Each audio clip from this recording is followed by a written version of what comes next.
আল্লাহ তাআলা সেই তৌফিক দান করুন। লা ইলাহা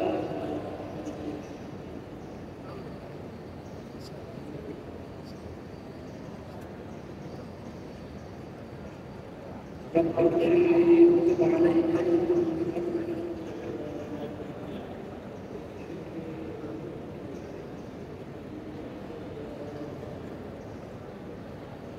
رب اغفر لي وتب علي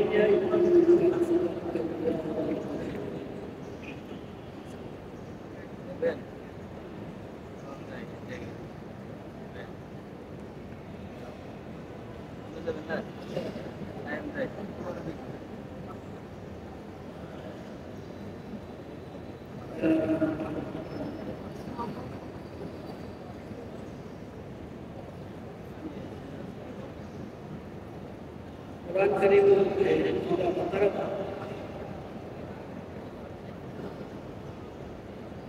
أجر প্রসঙ্গে আল্লাহ রাব্বুল আলামিন বলেছেন ওদের মূল কাল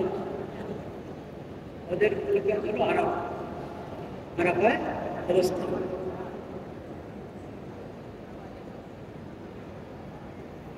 এহরাম বন্ধ করে মিনা হয়ে আরাফাতে যাবে, আরাফা থেকে মুজদালিফা থেকে আবার মিনা। মিনা 11 এবং 12 তারিখে অবস্থান করে জামারাতে অঙ্কর মারবে, মিনা অবস্থান 2 দিন বা 13 জুলহজ 3 দিন। ওই সময় কি দোয়া? ওই দোয়ার প্রসঙ্গটা আমাদের বর্তমান অবস্থার সঙ্গে খুব সামঞ্জস্যশীল। এখানে আল্লাহ রাব্বুল আলামিন বলেছেন فإذا قضيتم مناسككم فاذكروا الله كذكركم آباءكم أشد ذكرا। ওদের কাজগুলো যখন শেষ করলে, এখন মিনাতে যখন অবস্থান করছ, আল্লাহর জিকির করো, আল্লাহু আকবার, লা ইলাহা ইল্লাল্লাহ, আল্লাহু আকবার, আল্লাহু আকবার ওয়া লিল্লাহিল হামদ। তাকবীরে তাশরীকের জিকির অন্যান্য যিকরিকুম আবাআকুম ওয়া আশাদ্দা যিকরা।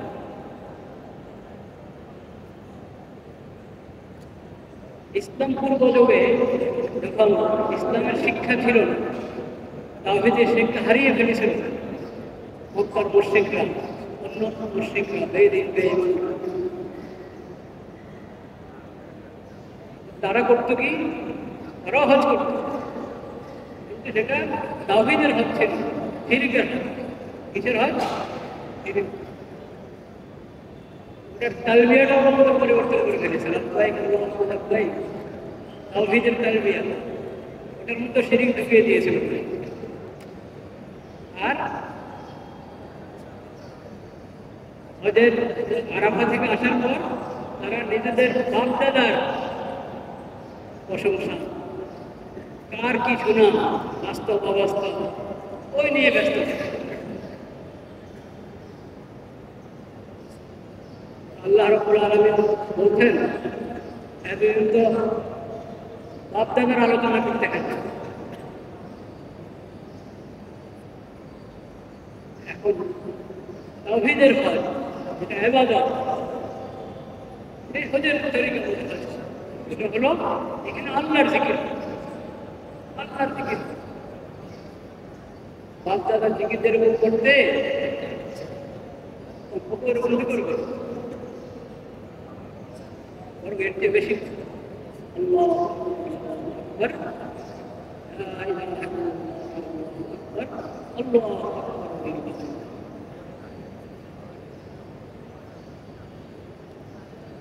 জিকিরের অন্যতম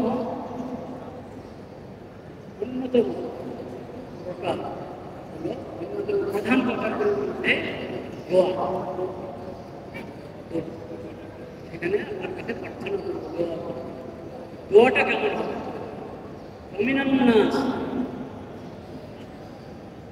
ومن الناس من يقول ربنا آتنا في الدنيا وما له في الآخرة من خلاق ومنهم من يقول ربنا آتنا في الدنيا حسنة وفي الآخرة حسنة وقنا عذاب النار। দোয়া তো করে বলে যে আল্লাহ আমাদেরকে দুনিয়াতে ভালো রাখে, দুনিয়াতে ভালো রাখে, দুনিয়াতে যা দরকার সব দান করেন, দুনিয়াতে শান্তিতে রাখেন, বাস আখিরাতের কোনো কথা নেই, শুধু ইহ জগতের দুনিয়ার কথা। আতিনা ফিদ দুনিয়া,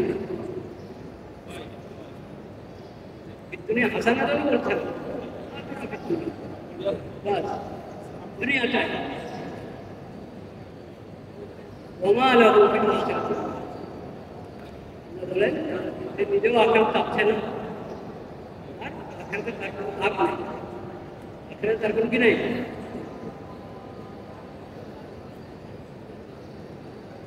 ومنهم من يقول ربنا آتنا في الدنيا حسنة وفي الآخرة حسنة وقنا عذاب النار। কিছু আল্লাহর বান্দারা আছে তাওহীদ ওয়ালা মুমিন বান্দা, তারা কিভাবে দোয়া করে? রব্বানা আতিনা ফিদ দুনিয়া, হে আল্লাহ আমাদেরকে দুনিয়াতেও কল্যাণ দান করেন, ওয়া ফিল আখিরাতি হাসানাহ, আখিরাতেও কল্যাণ দান করেন। আমরা দুনিয়াতেও যাতে শান্তিতে থাকতে পারি, আপনার বান্দা হয়ে থাকতে পারি, আপনার নেক বান্দা হয়ে থাকতে পারি, আর আখিরাতেও যাতে আমরা শান্তিতে থাকতে পারি। আমাদেরকে দুনিয়াতেও শান্তি দান করেন, এবং আমরা দুনিয়ার কল্যাণ আখিরাতের কল্যাণ উভয়টাই চাই। ওয়াকিনা আযাবান্নার,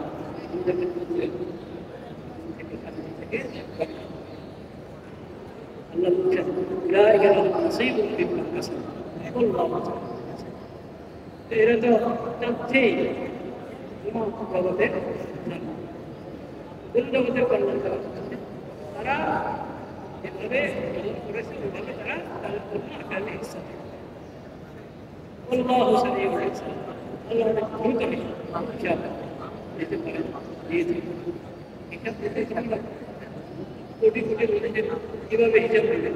কে আল্লাহর কাছে দুনিয়া চাইছে, কে দুনিয়া আপনার সব দিয়েছে, যে দুনিয়াটা থেকে আখিরাতের উপস্থিতি গঠন করেছে, এগুলো সব জানা আছে, সব আল্লাহ দেখেন, সব জানেন, হিসাব দিতে আল্লাহ সময়।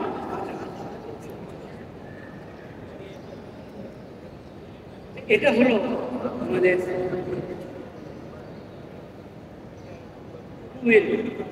মুসলিম, দুনিয়া চাই না, দুনিয়া আখিরাতের কাছে, এবং আমাদের দুনিয়া কি শুধু দুনিয়ার জন্য আখিরাতের প্রস্তুতি।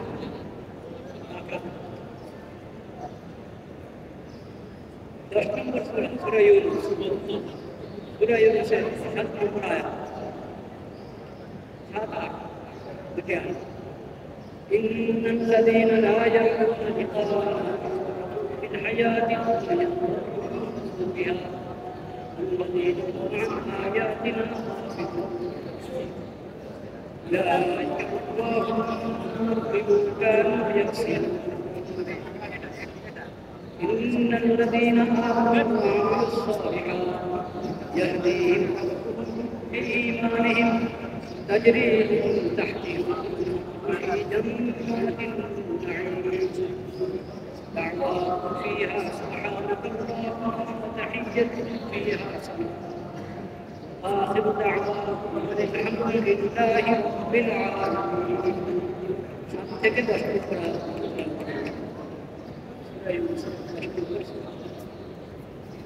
আল্লাহ রাব্বুল আলামিন বলেন তাদের আমার সঙ্গে সাক্ষাতের কোনো আশা নেই, বিশ্বাস নেই, মনে করে দুনিয়ার জিন্দেগি শেষ, মৃত্যুর পরে আরেকটা জগৎ আছে, কবর থেকে যেটা শুরু হয়, দাঁড়াতে হবে। এই বিশ্বাস যাদের নাই, বিশ্বাস আছে, বিশ্বাসের মতো বিশ্বাস জানা আছে যে আরেকটা জগৎ আছে, কিন্তু সেই জগতের বিনয় গুরুত্ব, ওই জগতের জন্য প্রস্তুতি নিতে হবে, ওই জগৎকে গুরুত্ব দিতে হবে, এটা জানে আরেকটা জগৎ আছে। কত বলতে না ওইটা কি আর বলে না, হ্যাঁ আরেকটা জগৎ আছে, কিন্তু আছে যে ওটার জন্য আমাকে যে প্রস্তুতি গ্রহণ করতে হবে। যাই হোক, কথা বলছেন যারা যতটা আমার লাই আর কোনো বিষয়টা মধ্যে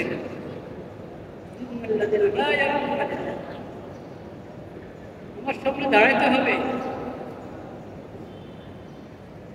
আমার সঙ্গে সাক্ষাৎ হবে, এই বিশ্বাস নাই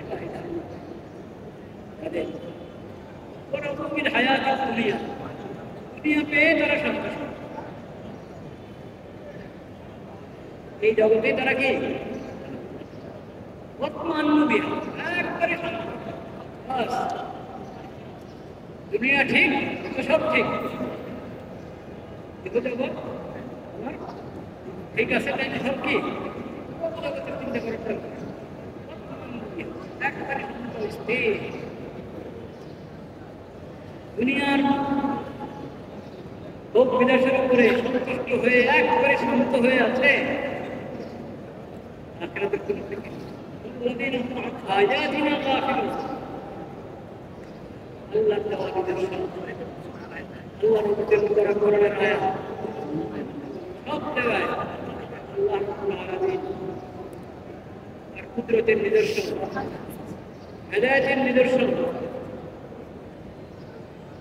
করে রেখেছেন।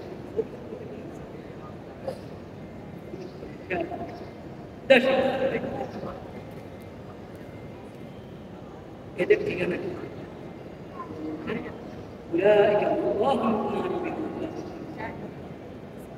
এদের ঠিকানা কি? জাহান্নাম। যা তারা কামাইছে দুনিয়াতে ফল, কারণ আখিরাতের কোনো মুক্তি নেই, আল্লাহর কাছে হিসাব দিতে হবে, আল্লাহর সামনে দাঁড়াইতে হবে, চিন্তাই করে রেখে দুনিয়া নিয়ে এমন ব্যস্ত ছিল যে একবারে তাদের ঠিকানা পক্ষান্তরে يهديهم ربهم بإيمانهم تجري من تحتهم الأنهار في جنات النعيم। যারা ঈমান এনেছে, নেক আমল করেছে, তাদের ঈমানের বরকতে আল্লাহ তাআলা তাদেরকে সঠিক রাস্তা দেন। ঈমান এনেছে, ঈমানের বরকতেই আল্লাহ তাআলা তাদেরকে সঠিক রাস্তা দেখাবেন, সফলতার রাস্তা দেখাবেন। ফলে দুনিয়াতে তারা আখিরাতের প্রস্তুতি গ্রহণ করবে, আখিরাতে গেলে জান্নাত, আখিরাত পারলে আখিরাতে গেলে কি পাবে? জান্নাত। তাজরি মিন তাহতিহিম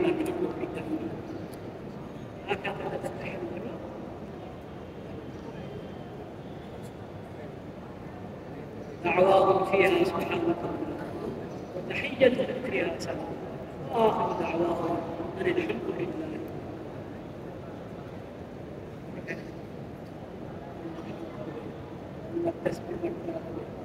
আল্লাহর পক্ষ থেকে সালাত পেতে থাকবে,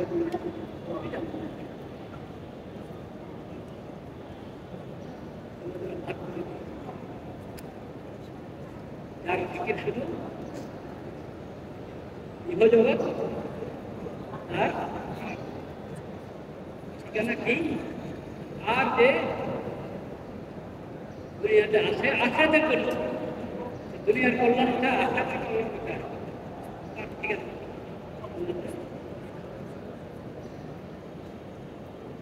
এই কোরআনের এই শিক্ষা, ইসলামের এই শিক্ষা, ইসলামী শরীয়তের ঈমানের এই মৌলিক আকিদা মাথায় রেখে একটু ভাবতে পারি আমরা আমাদের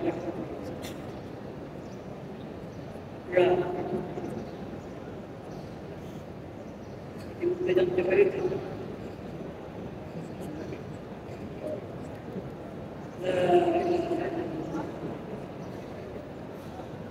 নারী বিষয়ক সংস্কার কমিশনের প্রতিবেদন জমা হয়েছে মাননীয় প্রধান উপদেষ্টা।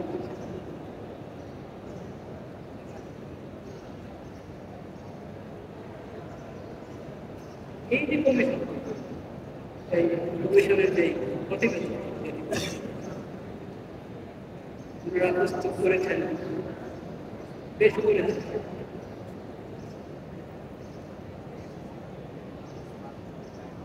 একটা তো ধন্যবাদ স্পষ্ট ভাষা পেশ করেছেন, স্পষ্ট ভাষায় এটা বলে দিয়েছেন যে দেখেন 35 পৃষ্ঠা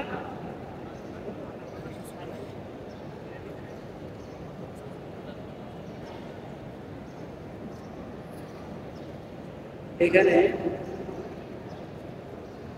রাষ্ট্র সম্পর্কে বলে দিয়েছেন, যেহেতু রাষ্ট্র একটি ইহজাগতিক সম্পদ, রাষ্ট্রটা কি ইহজাগতিক সম্পদ, যেহেতু কোন ধর্মীয় বিধান অনুসরণ করে সংবিধান শুরু হওয়া উচিত নয়, তাছাড়া একটি ধর্মকে প্রাধান্য দেওয়া ধর্মনিরপেক্ষতা নীতির সাথে সাংঘর্ষিক, তাই অনুচ্ছেদ 2 ক এটা বাতিল করা প্রয়োজন। ওনারা ঠিক করে দিয়েছে, ওনাদেরকে বলা হয়েছে নারী বিষয়ে দিতে সংস্কার, এখানে ওনারা মতামত দিবেন, পরামর্শ দেবেন, কিন্তু ওনারা রাষ্ট্র সম্পর্কে দিয়ে দিয়েছেন যে আমাদের রাষ্ট্র হলো ইহুদাগত বলে। এই কথা ঠিক, মুসলিম দেশ শুধু ইহজাগতিক হতে পারে? ওখানে রাষ্ট্রধর্ম ইসলাম এটা আছে, লোক যুগ থেকে আছে। যাদেরকে দেশ থেকে সবাই বের করে দিয়েছে সবাই মিলে, তারাও ওটা বাদ দেয় নাই, দিছে তারাও বাদ দেয়, কিন্তু ওনারা সরকারের কাছে প্রস্তাব করছে যে ওরা বাদ এই রাষ্ট্র নাকি ইহজাগত নাও যাবে।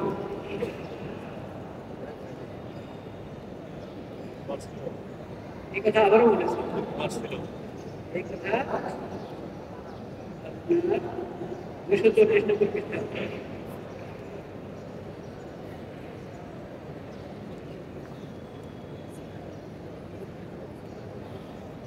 রাষ্ট্র হবে ইহজাগতিক এবং মানবিক।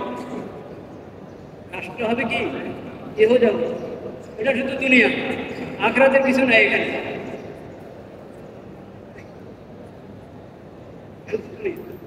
শুধু দুনিয়া, আখিরাতের কিছু না। যাদের ঠিকানা তো আমরা পুরানো দেখলাম নাকি? আমরা কি চাই আমাদের জন্য, আমাদের সমাজের জন্য, আমাদের রাষ্ট্রের জন্য এটা চাই?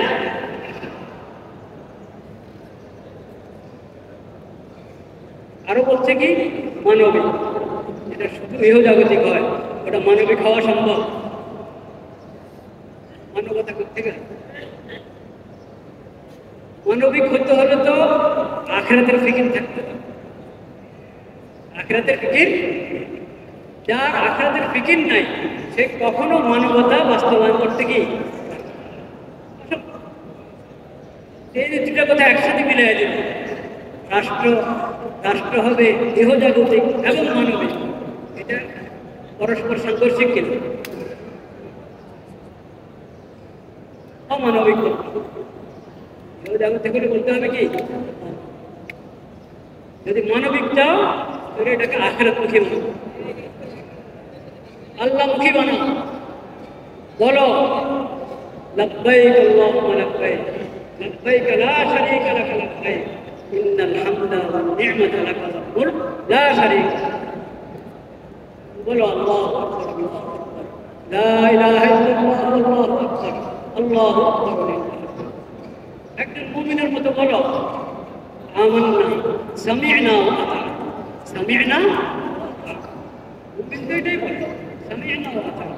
ইয়া আল্লাহ, আমরা আপনার বিধান শুনেছি, আতা'না, আল্লাহ বলে দেরি নেই।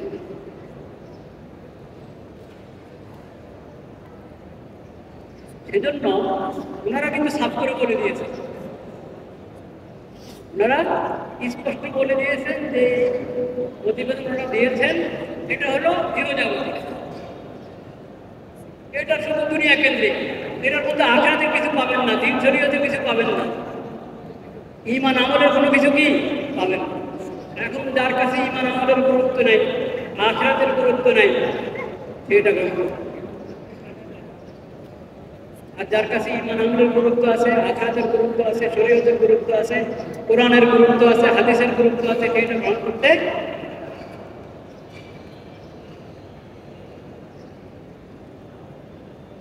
আমাদের মাননীয় প্রধান উপদেষ্টা নবী করিম সাল্লাল্লাহু আলাইহি ওয়াসাল্লামের সিরতের বিষয়ে একটা বার্তা দিয়েছেন, পড়ে থাকবেন। আমি আমাদের মাননীয় সরকারকে অনুরোধ করব, ওটা হলো সমাধান। ওটা হলো কি, নারী উন্নয়ন চান, নারীর অধিকার চান, এটা নবী করিম সাল্লাল্লাহু আলাইহি ওয়াসাল্লাম সিরত থেকে গ্রহণ করে, কোরআন থেকে গ্রহণ করে, হাদিস থেকে গ্রহণ করে। ওটার জন্য কমিশন বানাতে হয় না। ইসলামিক ফাউন্ডেশনকে বলেন, ধর্ম মন্ত্রণালয়ের অধীনে আমাদের ইসলামিক ফাউন্ডেশন আছে, ইসলামিক ফাউন্ডেশনকে বলেন,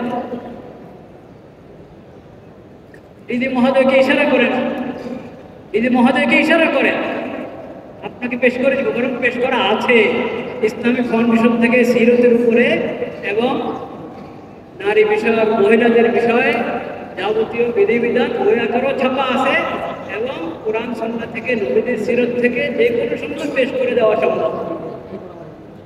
ওটাকে বাস্তবায়ন করে দেন, তাহলে বিশ্বের সবচেয়ে বেশি শান্তিতে থাকবে আমাদের এই দেশের মহিলা।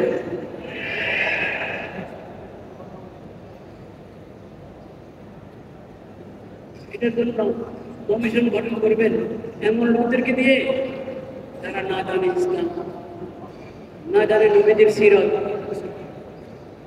না জানে স্বর্ণযুগের মহিলাদের ইতিহাস, এবং না জানে এই দেশের মানুষের মানুষ কিছু বোঝে না। তারা ওগুলো পশ্চিমাদের থেকে ধার করে নিয়ে এসেছেন। এই পশ্চিমাদের আখলাক, চরিত্র বলতে কোনো কিছু নেই, সব হারিয়ে তারা তাদের যেই পারিবারিক শান্তি তবে তারা হারিয়ে ফেলেছে। এটা তাদের গুরুরা বলে, তাদের গবেষকরা বলে। পশ্চিমাদের দাপট দেখে মানুষ মনে করে কি ওখান থেকে আমাদেরকে সবকিছু নিতে হবে। না না, ওদের জাগতিক উন্নতি পশ্চিমাদের, ওটা কি কারণ, ওটা বিশ্লেষণ করেন আপনি, সেটা তাদের কাছ থেকে আপনাকে নিতে হবে না, আপনার কাছে আছে। আপনার কাছ থেকে নিয়ে ওটা তারা বাস্তবায়ন করেছে, ওইভাবে জাগতিক উন্নতি করছে। আপনার ঘরেরটাই আপনি বাস্তবায়ন করেন, জাগতিক উন্নতি করতে পারবেন। ওদের জাগতিক উন্নতি দেখে এটা ভাববেন না যে বেহায়াপনার কারণে, অশ্লীলতার কারণে তারা উন্নতি করেছে। ওদের যে জাহিনী সভ্যতা, ওটার কারণে তারা উন্নতি করছে, সুদের কারণে উন্নতি করছে, তারা সেকুলারিজমের কারণে উন্নতি করছে, সেকুলারিজমের কারণে এবং সেকুলার শিক্ষা ব্যবস্থা, সেকুলার রাষ্ট্র ব্যবস্থা এবং নারী উন্নয়নের নামে যত বেহায়াপনা বিস্তার করছে নিজেদের মধ্যে, নিজেরা বরবাদ হয়ে এখন সবাইকে বরবাদ করতে চাচ্ছে। এগুলো দিয়ে পশ্চিমা বিশ্বের শক্তি না, এগুলো দিয়ে তাদের শক্তি না। তাদের যে সামরিক শক্তি দেখেন, তাদের দাপট দেখেন এটা এগুলোর কারণে না, এটা অন্য কারণে। সেটার কারণ দুইটা।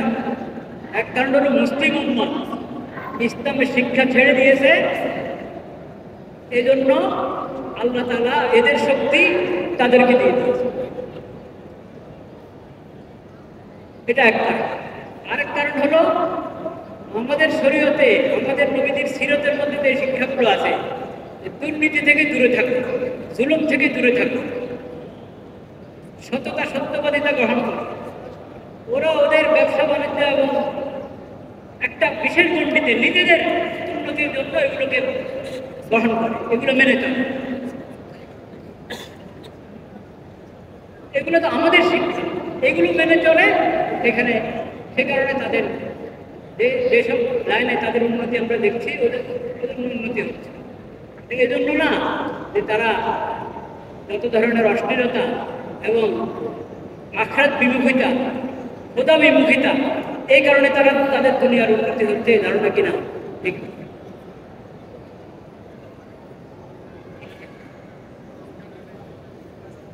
এজন্য খোদাকে ওয়াস্তে, আল্লাহর ওয়াস্তে ওখান থেকে কোনো কিছু ধার নিতে না যায়। ওখান থেকে আমাদেরকে ধার নিতে হবে না। আমাদের নবীদের সিরতের মধ্যে আছে, শরীয়তের মধ্যে আছে, ওটাকে গ্রহণ করব। মনে রাখবো, যদি আমরা এখানে ভুল করি, যদি ভুল করি এই ধরনের হয়তো জিনিস এবং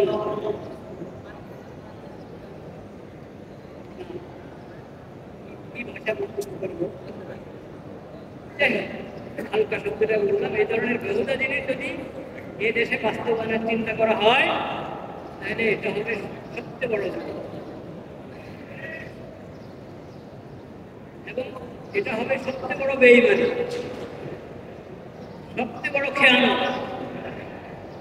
জুলাই আগস্টের শহীদদের সাথে সবচেয়ে বড় গাদ্দারি। কেন বললাম জুলাই আগস্টের কথাটা? এরা লেখে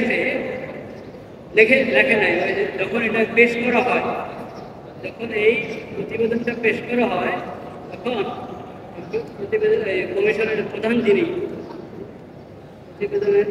কমিশনের প্রধান যিনি, তিনি একটা কথা বলেছেন, ওখানে জুলাইয়ে যারা প্রাণ দিয়েছে তাদের শরণার্থে এমন কিছু করতে চেয়েছে যা মানুষের জন্য কল্যাণকর হবে, সমাজের জন্য কল্যাণকর হবে। বলেন নাউজুবিল্লাহ। এই যে জুলাই আগস্টের শহীদদের রক্তের সাথে গাদ্দারি করা হয়েছে যেটার মধ্যে, ওটাকে বলছে যে তাদের শরণার্থে করা হয়েছে। এটা মুনাফিকি কিনা?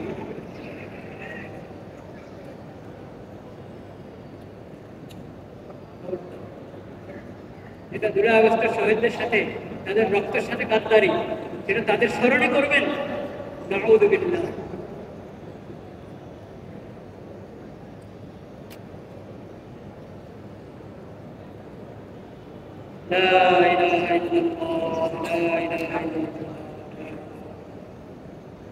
বলেছে মানুষের জন্য কল্যাণ করা হবে, আবার সমাজের জন্য কল্যাণ করা হবে। অথচ এই প্রতিবেদনে যা বলা হয়েছে ওটা মানুষের জন্য অকল্যাণ, সমাজের জন্য অকল্যাণ, দেশের জন্য অকল্যাণ।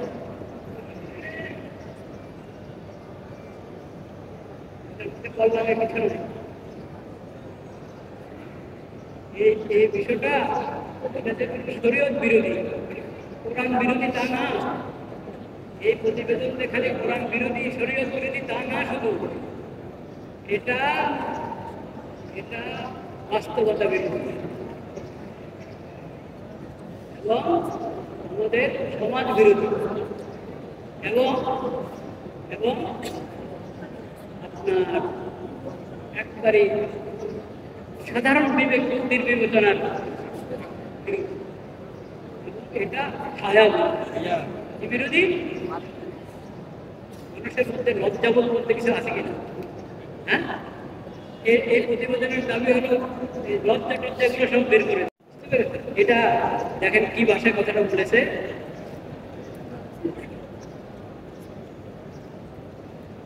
34 নম্বর পৃষ্ঠায়, 34 পৃষ্ঠায় বলছে, 34 নম্বর পৃষ্ঠায় আমাদের সংবিধানের 39(2) ওখানে একটা অনুচ্ছেদ আছে, সেখানে স্বাধীনতা এবং নৈতিকতার কথা আছে। ওরা বলে কি, এই অনুচ্ছেদ থেকে স্বাধীনতা ও নৈতিকতার বিষয়টি বাদ দাও, স্বাধীনতা আর নৈতিকতার কথা কি দাও বলে। আমাদের সংবিধান সংস্কার করা দরকার এই জন্য যে ওটার মধ্যে যদিও রাষ্ট্রধর্ম ইসলাম এই কথা লেখা আছে, কিন্তু বিভিন্ন জায়গায় বিভিন্ন অনুচ্ছেদে ইসলাম বিরোধী বিভিন্ন কথা আছে, এই জন্য এটা সংস্কারের দরকার। এই জন্য সংবিধান সংস্কারের যে কমিশন, তারা সে প্রস্তাব জমা করেছে, সেখানে ধর্মনিরপেক্ষতা বাদ দেওয়ার কথা আছে। এখন এরা বলছে কি, এখানে দেখেন যে ওখানে ওই স্বাধীনতা আর নৈতিকতার কথা যা রাখছিল ওইটাই বাদ দিয়েছে। এরা কি নারী উন্নয়ন চায়? তারা বলে স্বাধীনতা আর নৈতিকতা বাদ দাও। আরো বলেছে অস্পষ্ট